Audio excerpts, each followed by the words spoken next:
भगवान श्री कृष्ण ने कंस को मारने के बाद मथुरा में राज्य किया था क्या? श्री राधे राधे। मथुरा में कुछ दिन राज्य किया था।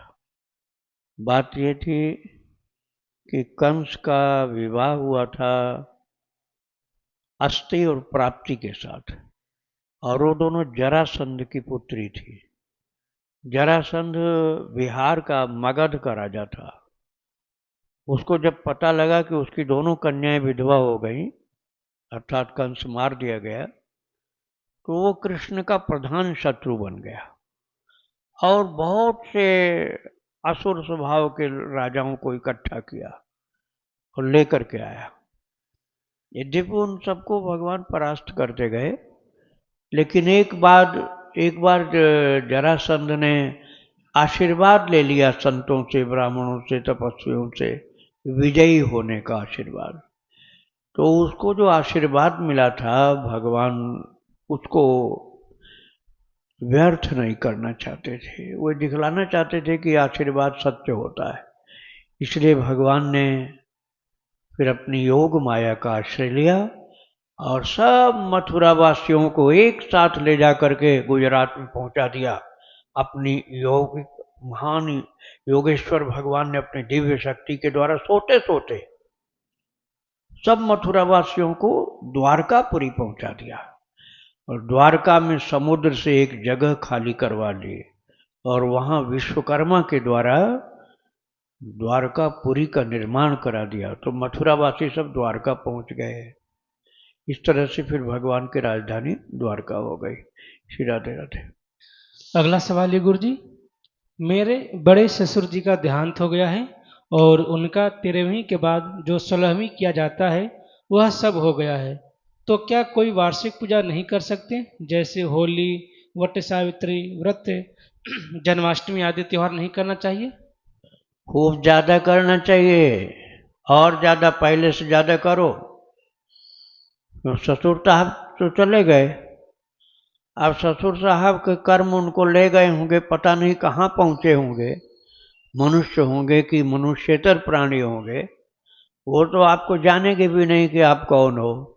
और उनके लिए मान लो कुछ करो भी तो वो पता नहीं मिले कि न मिले उनको। भगवान के लिए करोगे तो भगवान को सब प्राप्त होगा। इसलिए उनके जाने के बाद और भजन करो, क्योंकि अपने लोगों को भी उन्हीं की तरह से एक दिन जाना पड़ेगा। तो हम अपनी तैयारी क्यों ढीली करें? हम अपने प्रभु के पास जाने की यात्रा क्यों धीमा करें? हमको भजन और ज़्यादा करना और भगवान के उत्सव और ज़्यादा मनाने हैं। जैसे रामनवमी है, जन्माष्टमी है, इस तरह के उत्सव ठाकुर जी की खूब मनाओ। किसी के मरने से कोई उत्सव नहीं नष्ट हो जाता। अरे पिछले का पता नहीं, ससुर का ही पता है, और पिछले पूर्वजों का यदि चिट्ठा मिले तो हर उत्सव में कोई न कोई मरा ही है, चाहे 10-15 पीढ़ी पहले मरा होगा। वो रिकॉर्ड है नहीं किसी के पास। तो अब जो कोई मर गया उसी के लिए सारे भजन पूजन बंद करते हैं। ये नासमझी का काम है। भजन खूब ज़्यादा करो, जो मरा है उसके उद्धार के लिए आप जो कर सकते हो करो। हरिनाम संकीर्तन कराओ और अपना भजन और तेज करो, धीमा नहीं करो। राधे राधे। नकुल सोनी जी और रैया यूपी से, इनका प्रश्न है, स्वप्न में कोई मंत्र सुनाई देने का क्या अर्थ है? मैंने भगवान शिव को अपना गुरु माना है। अभी हरे कृष्ण महामंत्र का जप करता हूँ, भक्त नामावली का पाठ और भक्त चरित्र सुनता हूँ। आप मुझे कोई नाम जपने के लिए दीजिए और मार्गदर्शन करें कि मेरी अभी गुरु दीक्षा नहीं हुई है। हाँ, तो आप को जो मैं बता रहा हूँ से शिव जी आपके गुरुदेव, वो भी प्रसन्न हो गए। आपका आध्यात्मिक उत्थान होगा, प्रगति होगी, भक्ति मिलेगी। श्री राम जय राम, जय जय राम। श्री राम जय राम, जय जय राम। यह आप करिए। और यदि आप राधा कृष्ण के भक्त हो तो हरे राम राम राम हरे हरे, हरे कृष्ण कृष्ण कृष्ण हरे हरे, ये जप करो। श्री राधे राधे। चिन्मय जी हैं गुजरात से, इनका प्रश्न है, सुना है कि माला जप के बाद अगर आसन के नीचे पानी न डालें तो माला का फल इंद्रदेव ले जाते हैं। अगर आसन पर बैठकर बिना माला लिए जप करें तो भी पानी डालना आवश्यक है। क्या माला के बिना किए गए नाम जप का फल भी उनको जाता है?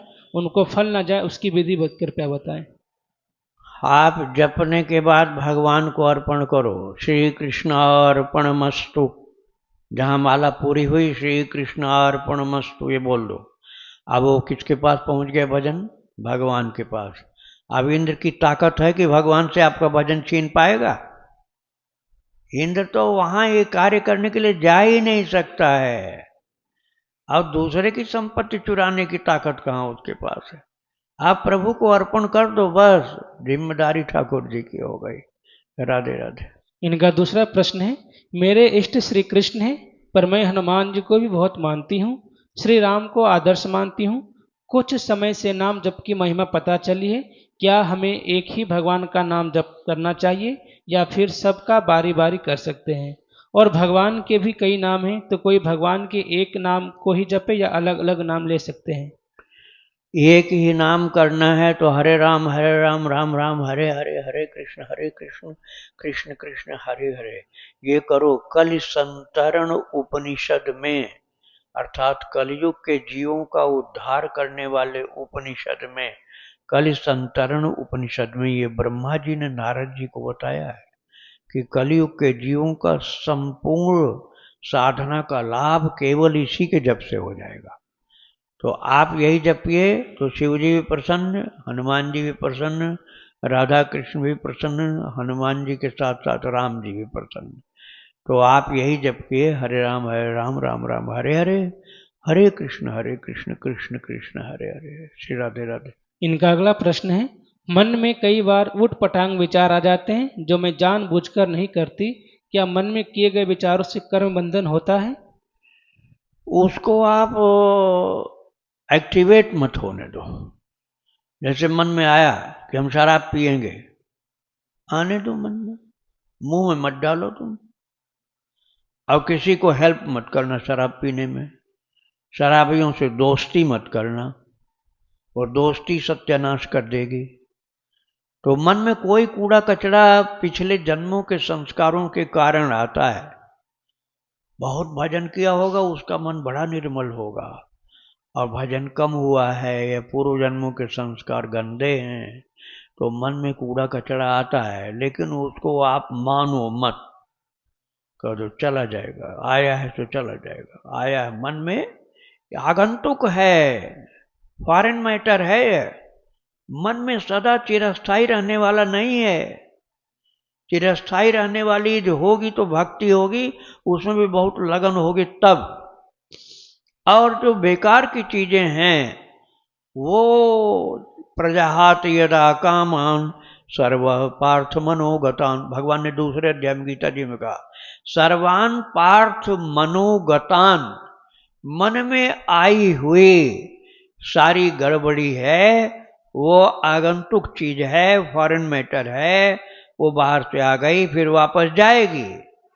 क्योंकि आप भगवान की भक्ति में लगे हो तो वो टिक नहीं सकती है आपके हृदय में। थोड़ी देर के लिए आई है, उसको आप चुटकी बजा करके उड़ा दो, मतलब उसको मानो ही नहीं आप। गया, आया और गया। अरे वो बहुत जन्मों की गंदगी घूम फिर के आ जाती है मन में, उसकी चिंता मत करो, चिंता भगवान के भजन की करो, बस उसी से वो निवारण हो जाएगा।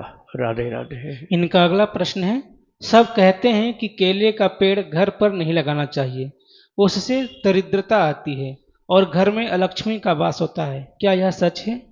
बिल्कुल गलत है। केला का पेड़ खूब ज़्यादा लगाओ, पूरा बगीचा लगाओ, और फल जो हो वह भगवान को चढ़ाओ।